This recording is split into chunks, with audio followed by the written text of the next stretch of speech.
अरे बिद्दू, आज घर में बहुत काम है। आज तुझे स्कूल जाने की जरूरत नहीं है। लेकिन दादी, आज तो स्कूल में मेरा टेस्ट है।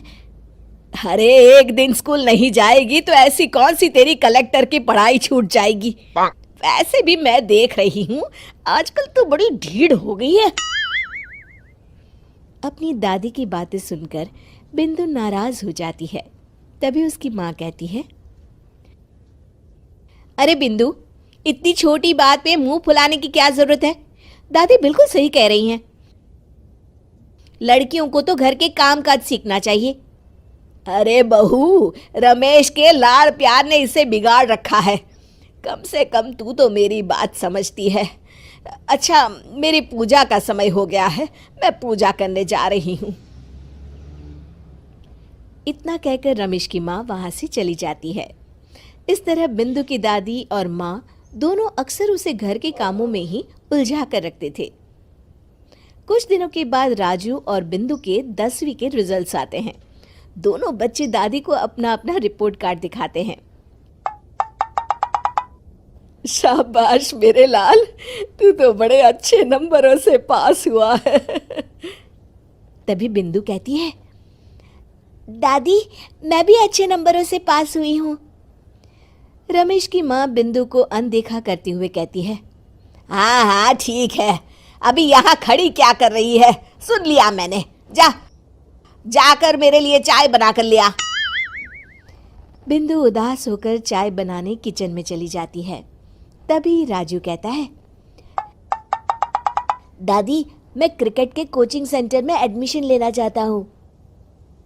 अरे वाह राजू बेटा, ये तो तूने बड़ी अच्छी बात कही। तू कल ही अपना एडमिशन करा ले, जितनी भी फीस होगी मैं दे दूंगी।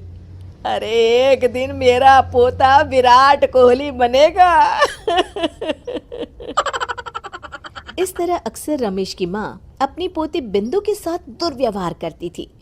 कुछ दिनों के बाद रमेश की माँ और उसकी पत्नी दोनों सास बहू मिलकर राजू का एडमिशन अच्छे स्कूल में करवा देते हैं, लेकिन बिंदु का एडमिशन नहीं करवाते। इस बात से नाराज होकर बिंदु अपनी दादी से कहती है, लेकिन दादी, मुझे भी आगे की पढ़ाई करनी है। अरे क्या करेगी आगे की पढ़ाई लिखाई करके हैं? आज से ये पढ़ाई का भूत अपने दिमाग से उतार दे। इतना कहकर रमेश की माँ वहां से चली जाती है। उस दिन के बाद से बिंदु की पढ़ाई हमेशा के लिए छूट जाती है और उसकी दादी उससे घर के सारे काम करवाना शुरू कर देती है। इस तरह उसका सारा दिन घर के कामों में ही बीत जाता था।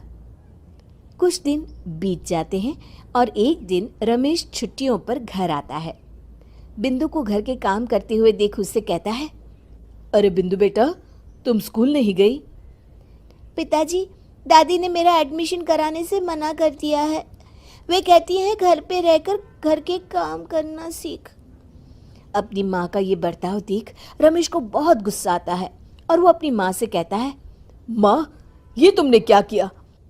आगे की पढ़ाई के लिए स्कूल में बिंदु का एडमिशन क्यों नहीं करवाया? अरे बेटा, लड़की जात है, ज्यादा पढ़ लिख कर क्या करेगी? वैसे भी शादी के बाद तो इसे घर के ही काम करने हैं ना। तुम किस जमाने में जी रही हो माँ? अगर कल्पना चावला के घर वाले भी तुम्हारी सोच के होते तो क्या वो पूरी दुनिया में हिंदुस्तान का नाम रोशन कर पाती? इसका स्कूल छुड़वाकर तुम इसका भविष्य बर्बाद कर रही हो, लेकिन मेरे रहते ऐसा नहीं होगा।